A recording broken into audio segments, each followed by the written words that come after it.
सभी को सप्रेम नमस्कार, सत श्री अकाल, आदाब एंड हेलो एवरीवन। जय हिंद और जोहार।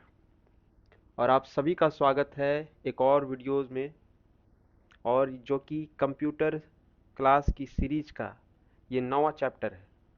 अभी तक हमने कुल 8 चैप्टर्स पढ़े हैं और उसी कड़ी में ये हमारा 9वां चैप्टर है, जिसका कि नाम है कंप्यूटर सिक्योरिटी या फिर कंप्यूटर की सुरक्षा। इसमें हम तमाम नेटवर्क, डाटा या साइबर सिक्योरिटी की बात करेंगे। और चूंकि कंप्यूटर सिक्योरिटी का मतलब ही हुआ कि कंप्यूटर से संबंधित चाहे उसके डाटाज हो गए या नेटवर्क हो गया, इन सब सी सिक्योरिटी की हम बात करेंगे। ठीक है, तो चलिए बिना किसी अतिरिक्त समय जाया करते हुए हम आगे बढ़ते हैं और चलिए मित्रों, हम पढ़ते हैं। कंप्यूटर सिक्योरिटी यानी कंप्यूटर की सुरक्षा, इसको आप कई नामों से आप बोल सकते हैं, इसका मतलब ही एक ही होगा। चाहे वो साइबर सिक्योरिटी हो या फिर आईटी सिक्योरिटी हो या फिर डाटा एंड नेटवर्क सिक्योरिटी हो। ठीक है, इसका मतलब एक ही चीज़ है। और ये जो कंप्यूटर सिक्योरिटी है या फिर आईटी सिक्योरिटी है, ये बेसिकली है क्या? ये बेसिकली इंफॉर्मेशन टेक्नोलॉजी यानी आईटी का ही एक ब्रांच है, जो कि कंप्यूटर के प्रोटेक्शन से संबंधित है। ठीक है, और क्या है वो क्या नहीं वो हम आगे बात करेंगे। इससे पहले हम यहाँ पे ये देख ले इसमें हमारा क्या क्या टॉपिक है। जाहिर सी बात है, हम शुरुआत हमारा जो होगा वो परिचय से ही होगा। ठीक है, हमारा परिचय से होगा। दूसरा जो होगा स्रोत, साइबर, ये जो कंप्यूटर में जो अटैक होता है, ठीक है, इससे जो थ्रेट होता है, इसका स्रोत क्या है। प्रोटेक्शन मेथड यानी उसकी सुरक्षा करने के तरीके क्या हैं।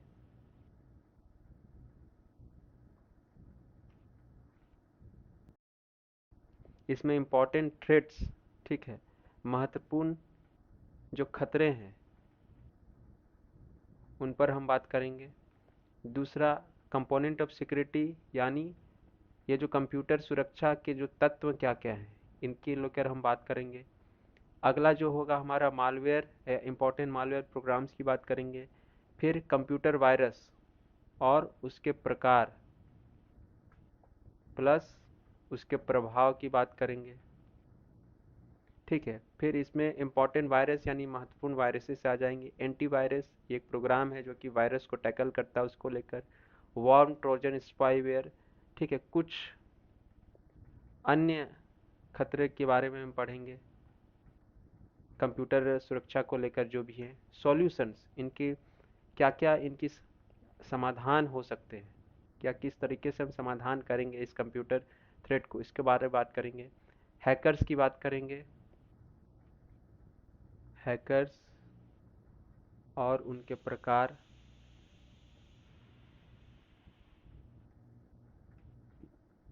ठीक है, फिर इंटरनेट सिक्योरिटी और कुछ महत्वपूर्ण शब्दावलियाँ। सो ये मुख्यतः टॉपिक हैं इस चैप्टर में। यहाँ पर पहला, दूसरा, तीसरा, चौथा, पांचवा, छठा, सातवां, 8, 9, 10, 11, 12, 13, 14, मतलब लगभग इसमें आपको 15 टॉपिक हैं। लेकिन अंदर में हो सकता है कि कुछ टॉपिक आपस में मिल भी जाएं, तो हो सकता है ये 10 से 12 टॉपिक में ये आपको जो पूरा चैप्टर है ये मैं आपको कंप्लीट कर दूंगा। लेकिन कुछ भी चीज़ इसमें छूटेगा नहीं हमारा।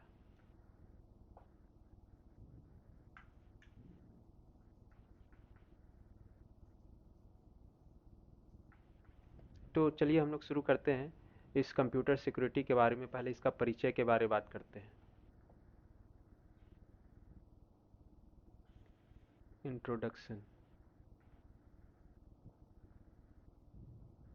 ठीक है, या परिचय। ये बेसिकली क्या है, ये इंफॉर्मेशन सिक्योरिटी यहाँ नहीं होगा, इंफॉर्मेशन टेक्नोलॉजी। इंफॉर्मेशन टेक्नोलॉजी का ही एक ब्रांच है जो कि कंप्यूटर की सुरक्षा से संबंधित चीज़ों को टैकल करता है, हैंडल करता है, उसके कार्यों का निष्पादन करता है। ठीक है। और कंप्यूटर में मतलब क्या, कंप्यूटर के डाटा की सुरक्षा की बात करते हैं। ठीक है, क्योंकि कंप्यूटर में क्या है, वो महत्वपूर्ण चीज़ क्या है किसी भी यूज़र के लिए, वो उसका डाटा है।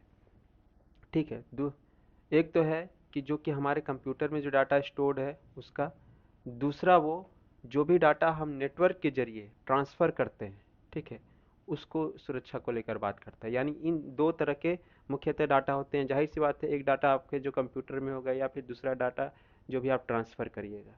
ठीक।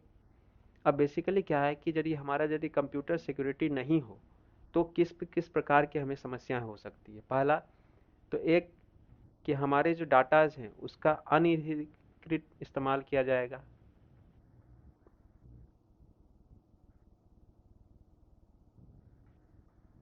ठीक है। अनऑथराइज्ड यूज यानी जो उसका एक्चुअल ऑनर है उसकी जानकारी के बिना उसके डाटा का इस्तेमाल होगा। ठीक है। उसको इलीगल यूज हो सकता है, उसको पब्लिकली मतलब स्टील किया जा सकता है, इन तरीके की चीज़ें होती है। दूसरा कि पर्सनल इंफॉर्मेशन को प्राप्त करना, उसे चुराना।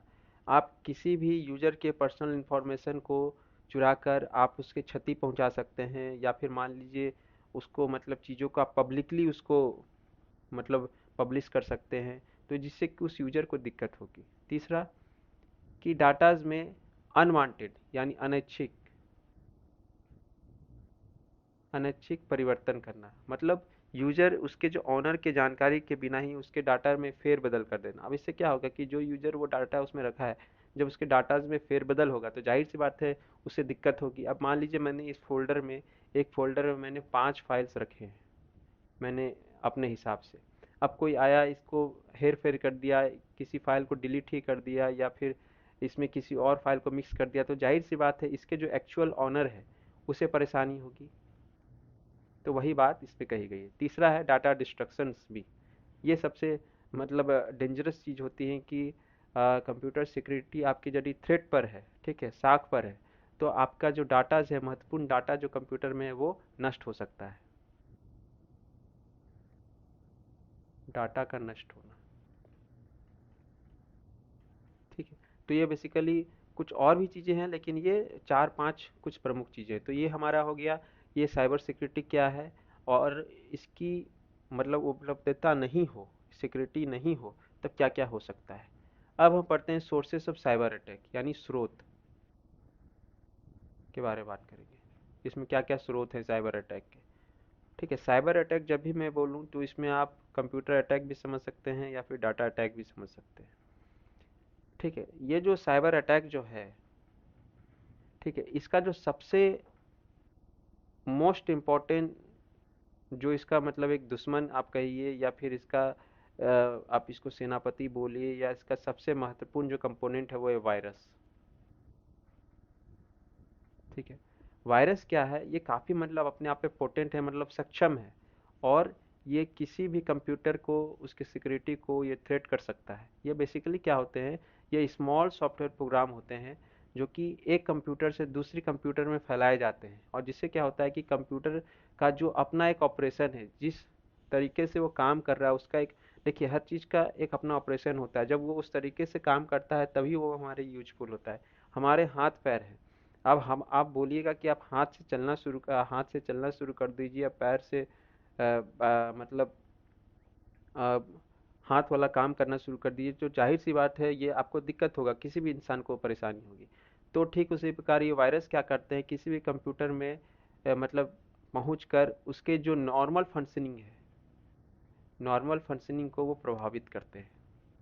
ठीक है। जैसे हमारे बॉडी में भी जो वायरस अटैक होता है तो क्या होता है कि हमारी जो दिनचर्या है, ठीक है, शेड्यूल है, वो प्रभावित होती है और हम बीमार पड़ते हैं। ठीक उसी प्रकार वायरस भी एक हिसाब से कंप्यूटर के लिए बीमार का ही कारण बनता है। दूसरा, ये बेसिकली अनवांटेड प्रोग्राम होते हैं, यानी इसकी कंप्यूटर में कोई आवश्यकता नहीं होती है,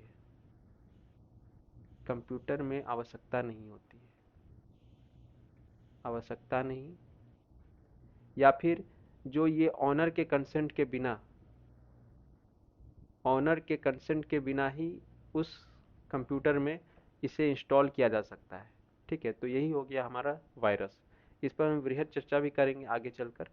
ठीक है। अब इसके सोर्सेस क्या क्या होते हैं।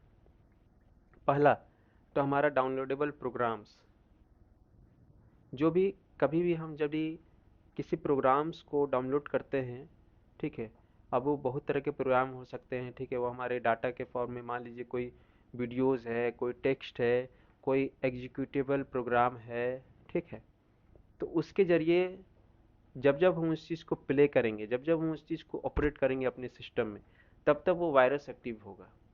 तो इसका समाधान क्या है?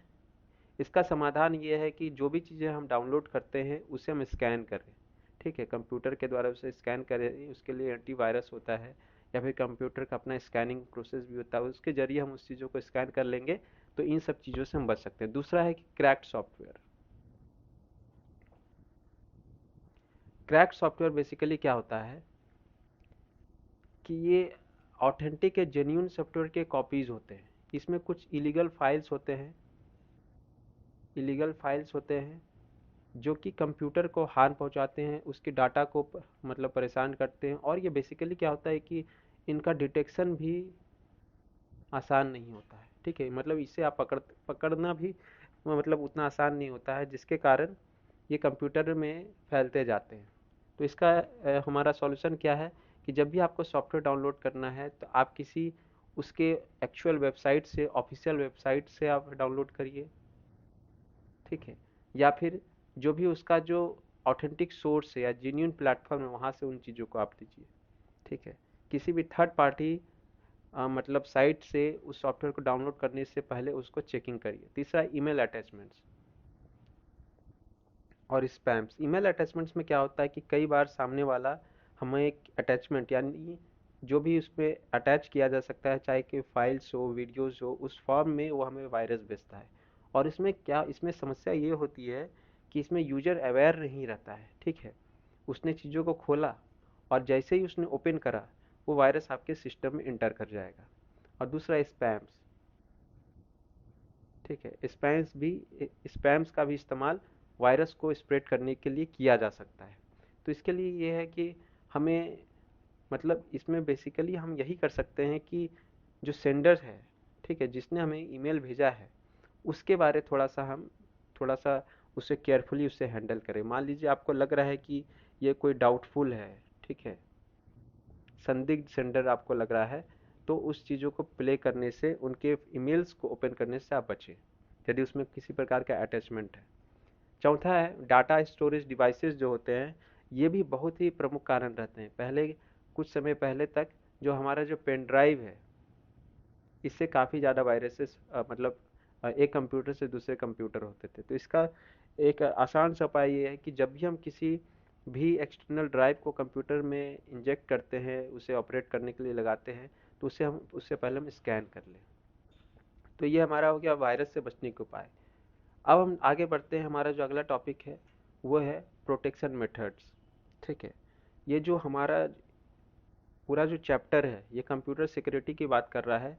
तो इस पे हम बात कर रहे हैं प्रोटेक्शन मेथड्स की, यानी सुरक्षा के तरीके।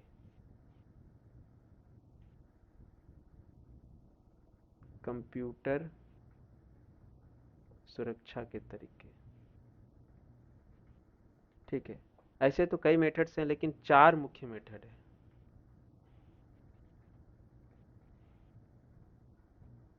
पहला है कि सिस्टम एक्सेस कंट्रोल, को हमें समझना पड़ेगा क्या है।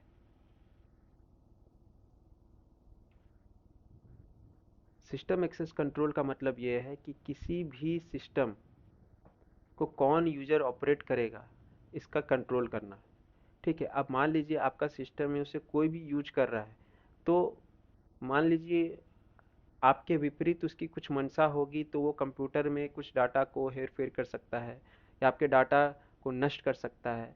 इसीलिए कि कंप्यूटर का इस्तेमाल कौन कर रहा है, यानी मूलतः हमारा जो भी खेल होगा सिस्टम में होगा, और उसमें भी डाटा में होगा।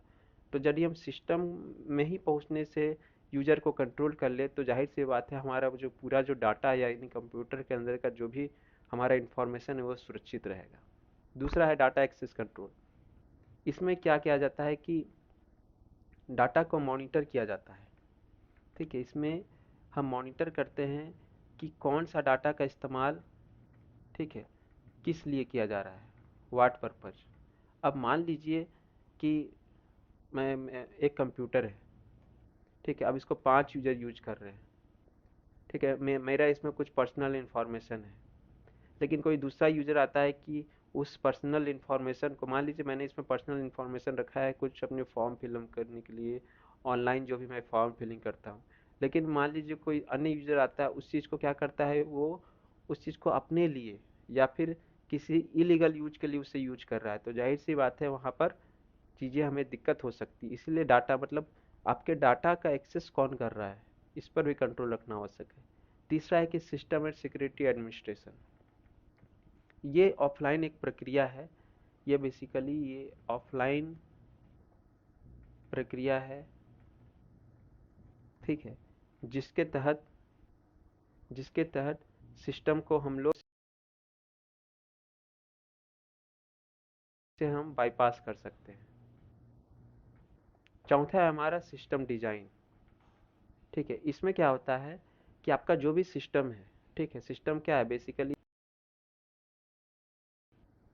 और सॉफ्टवेयर से बना हुआ है। तो इसमें क्या होता है कि इस प्रोटेक्शन मेथड में कंप्यूटर आपके जो भी हार्डवेयर जो सपोर्ट कर रहा है प्रोटेक्शन में, या फिर आपका जो सॉफ्टवेयर जो सपोर्ट कर रहा है, ठीक है, क्योंकि सॉफ्टवेयर भी कुछ अपने तरीके से प्रोटेक्शन मेथड आपको देता है, ठीक है, तो उन चीज़ों को हेल्प करते हुए यूज करते हुए ये आपको एक प्रोटेक्शन मुहैया करवाता है। तो this is about the system design. तो ये आपको इतना आपको डीप डिटेल में ये चीज़ें नहीं पूछेंगी, लेकिन ये पूछ सकता है कि कौन कौन से मेथड्स हैं, उनके नाम आपको आपको ध्यान में रखने हैं, ठीक है। अगला है हमारा कंप्यूटर सिक्योरिटी,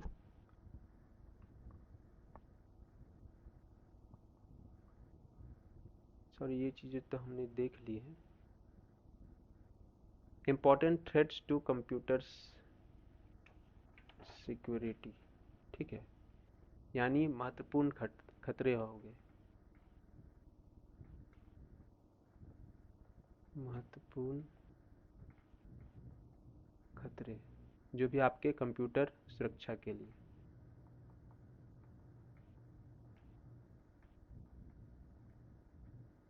पहला है इसमें मालवेयर। मालवेयर बेसिकली क्या है, इसके अंदर बहुत सारे आपके कंपोनेंट्स आ जाएंगे, ठीक है, तो इसलिए हमने सबसे पहले मालवेयर को डिस्कस करना है। मालवेयर क्या होता है, ये बेसिकली क्या है, मैलिशियस सॉफ्टवेयर है। मैलिशियस सॉफ्टवेयर यानी वैसे सॉफ्टवेयर जो कि आपके सिस्टम में मैल फंक्शनिंग करे। देखिए आपके बॉडी में जब मैल फंक्शनिंग होता है तब वो ईज से वो डिजीज में बदलता है, ठीक उसी प्रकार से ये वैसे सॉफ्टवेयर हैं जो कि कंप्यूटर के नॉर्मल फंक्शन को ये प्रभावित करते हैं, ठीक है, तो ऐसे सॉफ्टवेयर को ही मैलिशियस सॉफ्टवेयर या प्रोग्राम्स कहा जाता है। ये कंप्यूटर सिस्टम को डैमेज करते हैं, ठीक है, उसके डाटाज को डैमेज करते हैं या इम्पैक्ट करते हैं। दूसरा, आपका जो भी सिस्टम से इंफॉर्मेशन है ये उस चीज़ को मतलब जमा करते हैं। दूसरा, आपके प्राइवेट कंप्यूटर को ये एक्सेस करते हैं, ठीक है। इसके अंदर इसके एग्जांपल्स क्या क्या हैं, वायरस है जिसके बारे हमने अभी पढ़ा, वर्म्स है, ट्रोजन हॉर्सेस है, रूट किट्स है, स्पाईवेयर है, एडवेयर है। तो इसके अंदर इतने सारे आपके इंपॉर्टेंट थ्रेड्स आ जाएंगे, ठीक है। अब ये जो मालवेयर अटैक हमारे कंप्यूटर में हुआ है, ये हम कैसे समझेंगे कि भैया हमारे कंप्यूटर में मालवेयर अटैक हुआ है, ठीक है। इसके बहुत सारे एग्जांपल्स आपको देखने को मिलेंगे।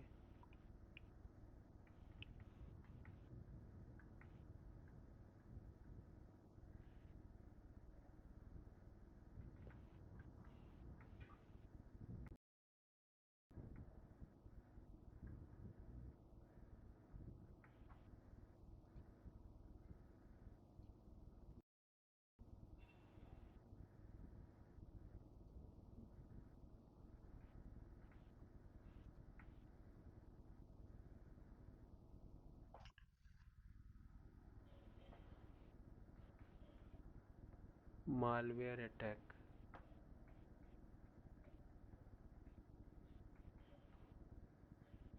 जैसे हम बायोलॉजी में पढ़ते हैं जब भी किसी बीमारी के बारे में, तो उससे पहले उसके बाद हम उसके सिम्टम्स के बारे में पढ़ते हैं, ठीक है। तो इसमें पहला है कि जैसे आपके कंप्यूटर में ऑड मैसेजेस दिखाई देंगे, ठीक है। आमतौर पर ये मैसेज नहीं दिखाई अपीयर होते हैं, लेकिन किसी पॉप विंडोज़ में आपको ऐसे मैसेज दिखाई देंगे, आपको खुद नहीं समझ में आएगा कि आखिर ये मैसेज कहना क्या चाह रहा है। दूसरा, फाइल मिसिंग। ये भी एक प्रक्रिया है जिसके तहत जब मालवेयर अटैक होता है तो आपके कुछ फाइल्स मिस होने शुरू हो जाते हैं। तीसरा, पीसी क्रैश।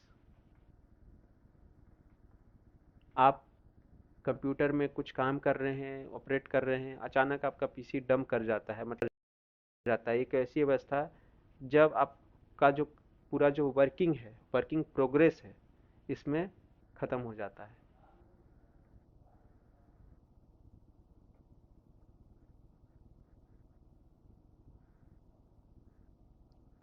चौथा, ऑटोमेटिक ऑपरेशंस।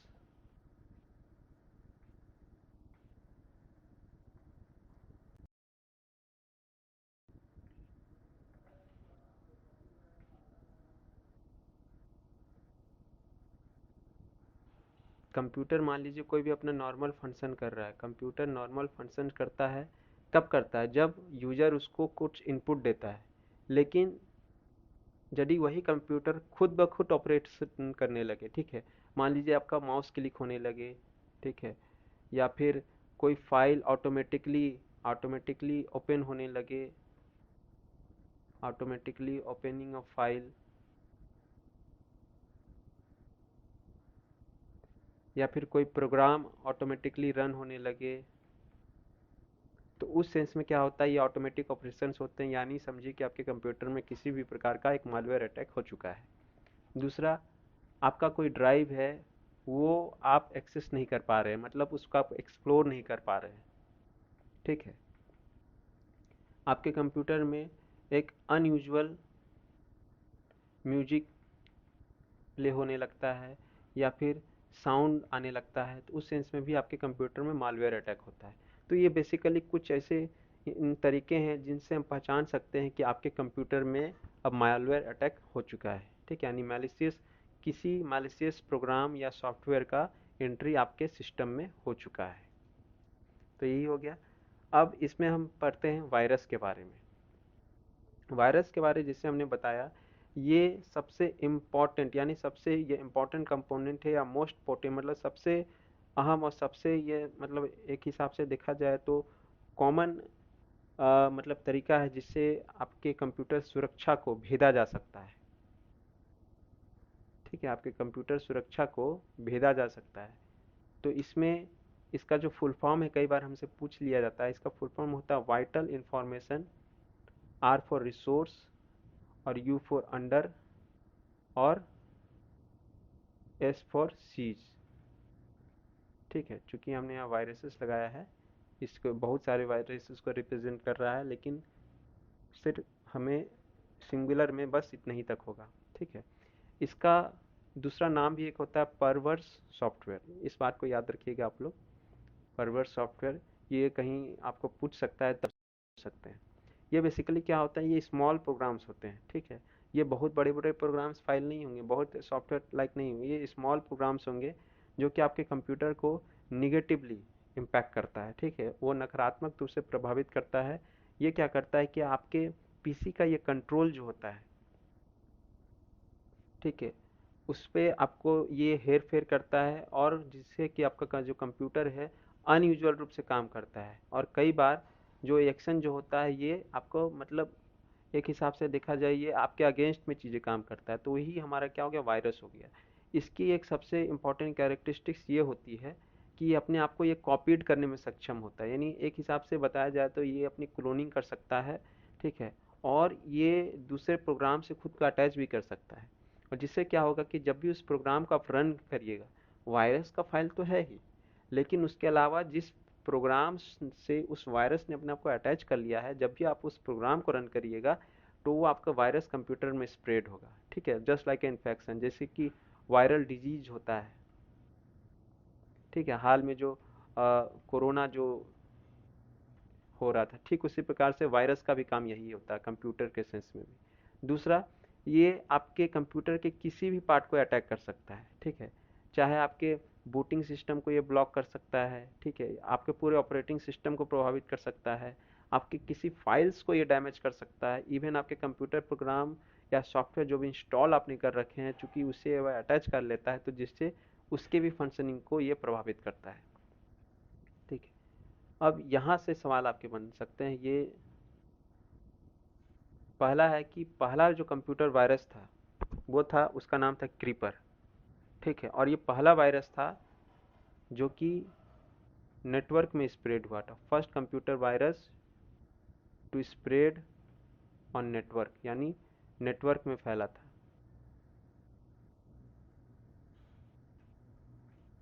जिसका नाम था क्रीपर। ये 1971 में बॉब थॉमस द्वारा ये बनाया गया था, विवियन टेक्नोलॉजीज में उसकी संस्था थी, उसी संस्था में रहते हुए उसने इस वायरस का नाम बनाया था। दूसरा कि हमारे जो बूट सेक्टर जो होता है, यानी जो हमारे जो कंप्यूटर जो बूटिंग होती है, जो हमने आपको कंप्यूटर का जो वेरी फर्स्ट स्क्रीन होता है जब हम कंप्यूटर को ऑन करते हैं, वो बूटिंग स्क्रीन होता है जिसमें वो हार्डवेयर और सॉफ्टवेयर की जांच करता है, जिसको कि हम वायोस बोलते हैं। ठीक है, तो उस चीज़ को भी ये प्रभावित करता है, इसका नाम क्या है, ब्रेन। तो यहाँ पे आपसे चीज़ें पूछ सकती हैं कि फर्स्ट पीसी वायरस जिसने बूटिंग को प्रभावित किया, brain. First computer virus very अपने आप में था और जो नेटवर्क में फैला उसका नाम था क्रीपर। ठीक है, इसके अलावा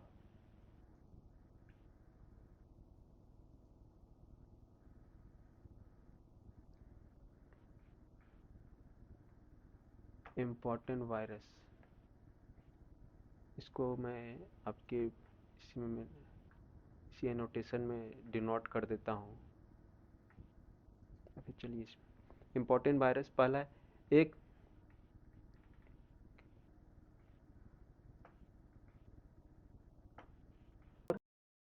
वायरस, फर्स्ट वायरस जो कि पर्सनल कंप्यूटर के लिए इन्फेक्ट किया, उसका नाम था इल्क क्लोनर। ठीक है, दूसरा एक और वायरस है जिसने कि बूट सेक्टर को किया, इसका नाम था ब्रेन। ठीक है, जिसको कि हमने अभी चर्चा भी करा ब्रेन।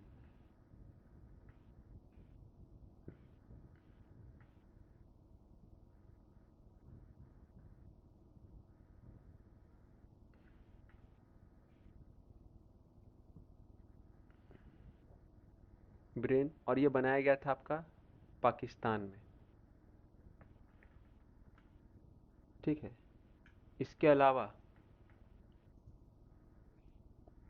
इसके अलावा जो कि फर्स्ट वायरस जो कि भारत में देखा गया या भारत के कंप्यूटर्स में अपेयर हुआ था, उसका नाम था हैप्पी बर्थडे जोशी, 1990s में। मतलब ये काफ़ी अच्छे सवाल में बनाया जा सकता है कि फर्स्ट कंप्यूटर जो आपके भारत में अपेयर हुआ था उसका नाम था हैप्पी बर्थडे जोशी, और कब हुआ, 1990 में। हालांकि कब कब हुआ ये थोड़ा सा और डिफिकल्ट हो जाएगा, क्योंकि अभी तक ये फर्स्ट वायरस फलाना फलाना या पूछा नहीं गया है उतना। ठीक है, तो ये आपको कम से कम इतना ज़रूर याद रखना है, उसका नाम आपको अपने दिमाग में रखना है। ठीक है, और बिगेस्ट वायरस यानी कंप्यूटर को प्रभावित करने वाला बिगेस्ट वायरस है, उसका नाम है इलू।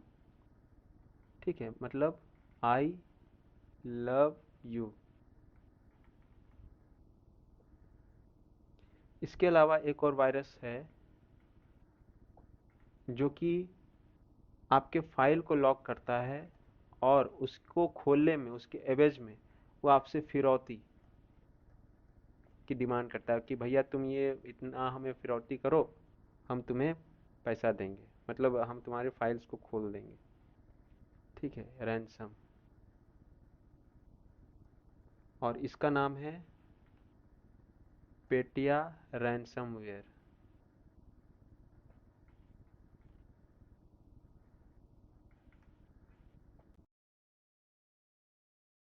एक और वायरस है जो कि आपके मॉनिटर में अपीयर होता है। ठीक है, और ये एक पीस पीस मैसेज से, यानी शांति के संदेश से ये समाप्त हो जाता है।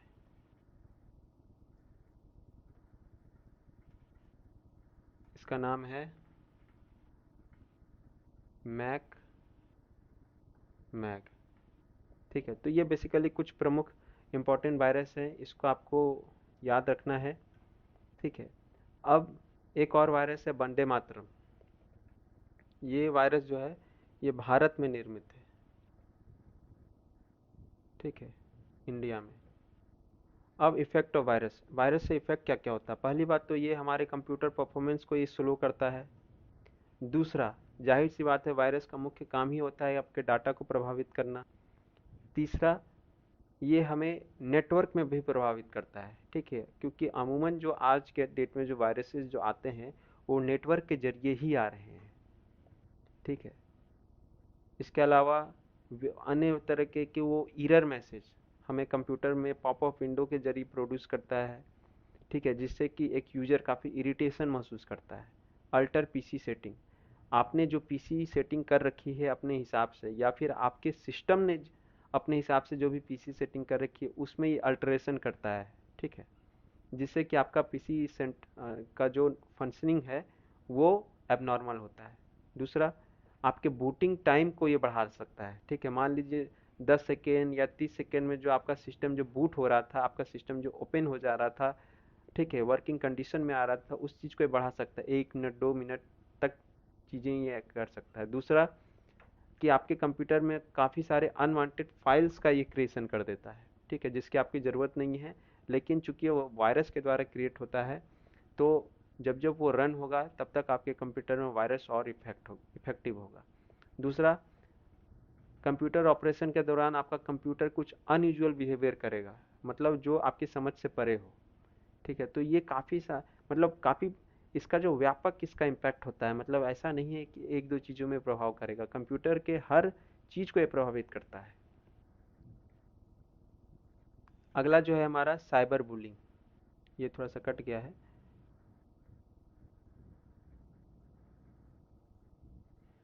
साइबर बुलिंग जो अनदर इम्पोर्टेंट थ्रेट्स है इस कंप्यूटर सिक्योरिटी की दुनिया का, उसका नाम है साइबर बुलिंग।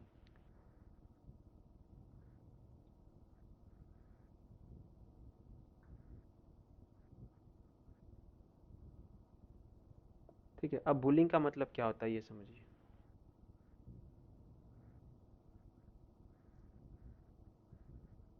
बुलिंग का मतलब होता है आप किसी को छेड़ रहे हैं, आप किसी को परेशान कर रहे हैं। तो ठीक उसी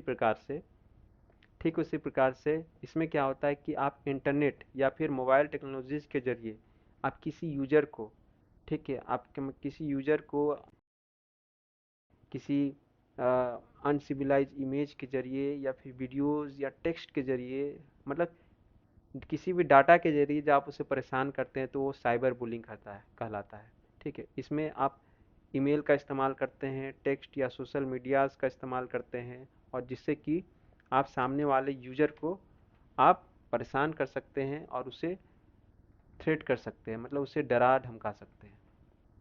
दूसरा है साइबर वारफेयर। ये क्या है? ठीक है, इसमें क्या होता है कि बेसिकली साइबर वारफेयर में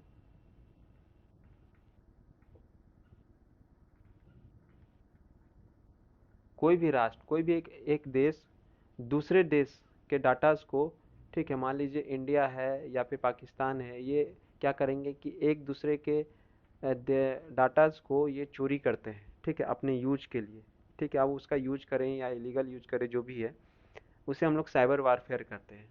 और इसे इसे युद्ध की दुनिया में इसे पांचवा, इसे मतलब इसे डोमेन कहा गया, यानी पांचवा क्षेत्र कहा गया है। ठीक है, युद्ध का पांचवा क्षेत्र, युद्ध का पांचवा क्षेत्र किसे कहा गया? इसी साइबर वारफेयर को कहा गया। इसके अलावा जो चार ऑलरेडी है हमारे पास, ठीक है, एयर है, ठीक है, यानी वायु हो गया, ठीक है, जल हो गया, ठीक है, भूमि हो गया, और अंतरिक्ष हो गया। अगला है साइबर क्राइम, किसी भी इलीगल काम को अंजाम देना। ठीक है, किसी भी क्राइम को परफॉर्म करना विद द यूज ऑफ, लोग नेट क्राइम भी बोलते हैं। ठीक है, अब इसके एग्जांपल क्या हो गए? आपके नेटवर्क का अनधिकृत यूज करना, अनऑथराइज यूज करना। दूसरा, आपके प्राइवेट या कॉन्फिडेंशियल इंफॉर्मेशन की मतलब चोरी करना, ठीक है। ईमेल बॉम्बिंग यानी बहुत सारे ईमेल मतलब आपको भेजना, ठीक है। मतलब अन्यथा के मतलब अनैच्छिक अनवांटेड ईमेल, उसे हम लोग ईमेल बॉम्बिंग करते हैं। इसके अलावा है हमारा आइडेंटिटी थेफ्ट। ये क्या है? आइडेंटिटी थेफ्ट का मतलब हो गया, थेफ्ट की मतलब हो गया चोरी। आइडेंटिटी की मतलब क्या है कि आपकी पहचान, यानी आपकी पहचान को चोरी करना। आपकी पहचान कैसी होती है? कुछ आपके पर्सनल इंफॉर्मेशंस होते हैं, ठीक है, तो उसको चुराना, ठीक है, with the help of internet. और इस पर्सनल इंफॉर्मेशन में क्या होता है? हमारा लॉगिन आईडी हो सकता है, पासवर्ड हो सकता है, एटीएम पिन हो सकता है, क्रेडिट कार्ड इंफॉर्मेशन होता है। That is called identity theft. अब आ जाइए, हमारा सातवां है साइबर स्टॉकिंग। इसमें क्या होता है कि पर्सनल इंफॉर्मेशन किसी यूजर का प्राप्त कर कर, ठीक है, वो चैट के दौरान, मान लीजिए बात करते करते सामने वाला यूजर कुछ ऐसी बातें भी कर रहा है जिसके कारण एक यूजर उससे अपना सभी कुछ शेयर कर रहा है, ठीक है, लॉगिन आईडी हो गया, पासवर्ड हो गया, और उसके बाद ये सब चीज़ शेयर करके, या फिर कोई भी पर्सनल इंफॉर्मेशन यदि अपने जीवन से संबंधित शेयर करता है, उसके बाद सामने वाला यूजर यानी दूसरा यूजर उस इंफॉर्मेशन के आधार पर उसे ब्लैकमेल करता है, ठीक है। तो ये हमारा हो गया साइबर स्टॉकिंग। आठवां है पायरेसी। इससे तो पूरा मतलब भारत त्रस्त है। इसमें क्या होता है कि ये पायरेसी सिर्फ कंप्यूटर प्रोग्राम से ही संबंधित नहीं है, अपितु बहुत सारे इसमें जो डाटा देखे आए दिन आपके फिल्मों की पायरेसी की बात होती रहती है। ठीक उसी प्रकार के क्या होता है कि जो भी ओरिजिनल वर्जन होता है, ठीक है, उसकी कॉपीड वर्जन बनाई जाती है, उसे ब्लैक मार्केट में, उसे काले बाजार में उसे बेचा जाता है, ठीक है, उसे हम लोग पायरेसी बोलते हैं। स्पैम। इसमें इसमें क्या होता है कि कई सारे ईमेल्स जो आप इलीगली या फिर सामने वाले कंसेंट के बिना आप उसे भेज रहे होते हो, तो वो स्पैम कहलाता है। और बेसिकली इसमें अधिकतर एडवर्टाइजमेंट ईमेल्स होते हैं। ये अक्सर काम ये कंपनियां करती हैं अपने एडवर्टाइजमेंट पर्पज के लिए। फिशिंग। फिशिंग एक इम्पॉर्टेंट वर्ड है जो आप काफ़ी सुनते होंगे कि बैंकिंग वेबसाइट पर या फिर बैंक जो आपको जागरूकता प्रोग्राम चलाता है उसमें भी फिशिंग की बात काफ़ी आती है। इसमें क्या होता है कि धोखेधड़ी से धोखे से धोखे से प्रयास ये किया जाता है कि आपके पर्सनल इंफॉर्मेशन को प्राप्त किया जा सके और उसे फिर अपने लिए इस्तेमाल किया जा सके, ठीक है। अब जैसे बैंकिंग में फिशिंग का मतलब क्या हो गया कि वो आपकी लॉगिन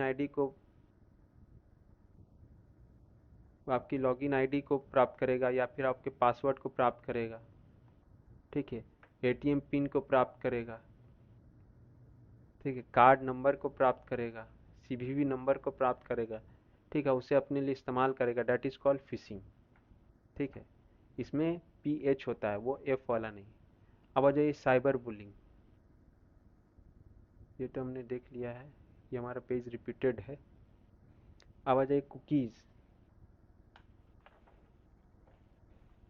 ठीक है, कुकीज़ बोले तो ये खाने वाला कुकीज़ नहीं है। बेसिकली इसमें क्या होता है कि जो ऑनर रहता है या यूजर रहता है उसके कंसेंट के बिना ही आपने जो भी वेबसाइट्स अब तक आपने सर्फ करा है अपने कंप्यूटर में, आपने ओपन करा है, उससे संबंधित कुछ इन्फॉर्मेशन है, आपका कंप्यूटर स्वतः उससे सेव कर लेता है, ठीक है। ताकि जब आप नेक्स्ट टाइम जब आप कंप्यूटर को ओपन करिएगा, मतलब उस साइट को ओपन करिएगा, तो उस इंफॉर्मेशन को, स्मॉल इंफॉर्मेशन को वो उस दौरान यूज कर सके, ठीक है। इमेज बेसिकली यही होता है कि यूज़र की जानकारी के बिना ही अब कौन सा इंफॉर्मेशन वो रख रहा है इसमें यूज़र को पता नहीं होता है। सलामी अटैक।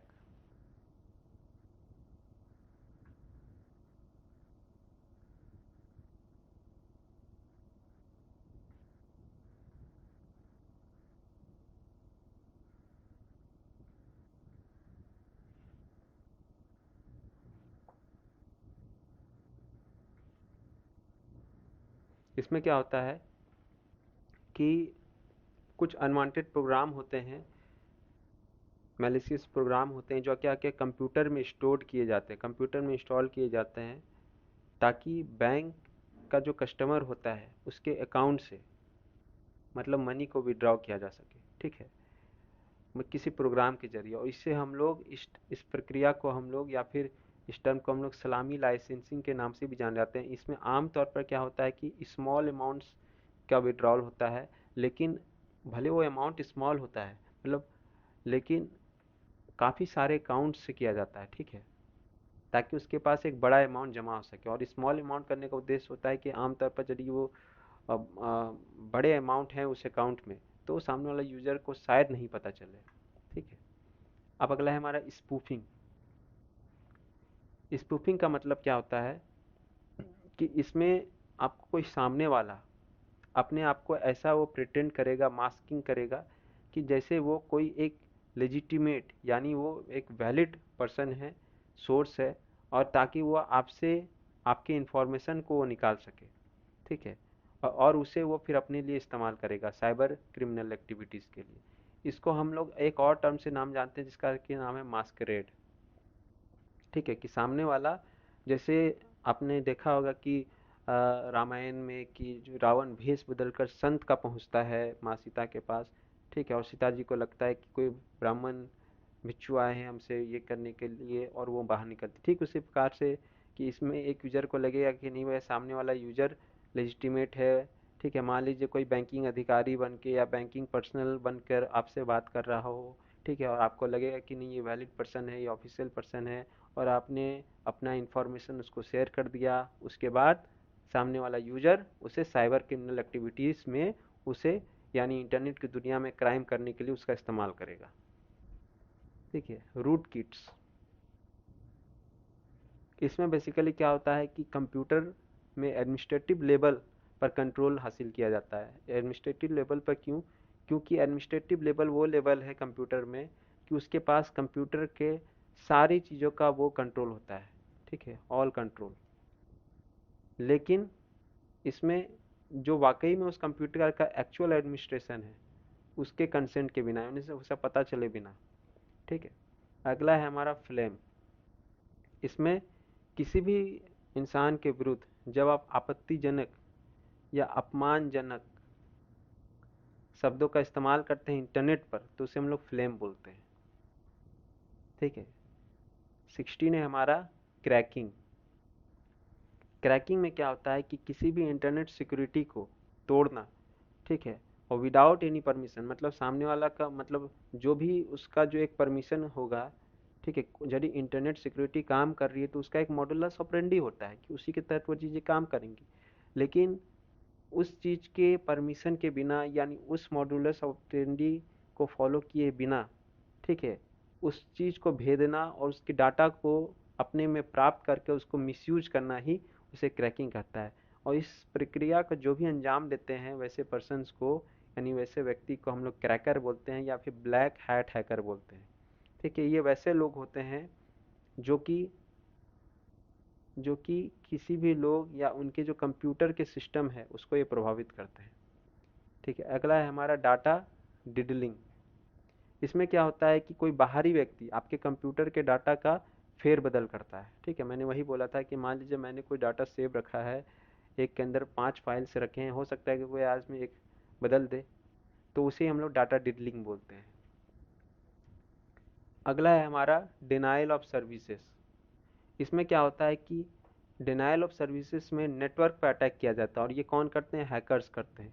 इसमें वो क्या करते हैं कि जो नेटवर्क का जो ट्रैफिक है, यानी उसका जो पाथवे है, ठीक है, उसको वो प्रभावित करते हैं, यानी उसको अवरोध वहाँ पे उत्पन्न करते हैं, ताकि यूजर इस ट्रैफिक के जरिए सर्वर तक नहीं पहुँच सके, यानी वो अपनी इंफॉर्मेशन को वहाँ से ले नहीं सके। यानी आप, जाहिर सी बात है, आप यदि रास्ता ही ब्लॉक कर दीजिएगा तो कोई यात्री अपनी मंजिल तक कैसे पहुँचेगा? तो ठीक इसी प्रकार से यहाँ पर यूजर जो होता है मंजिल होता है प्राप्त करने पर निकलता है, लेकिन हैकर्स, जो बदमाश लोग होते हैं इंटरनेट की दुनिया में, वो उस चीज़ को ब्लॉक कर देते हैं।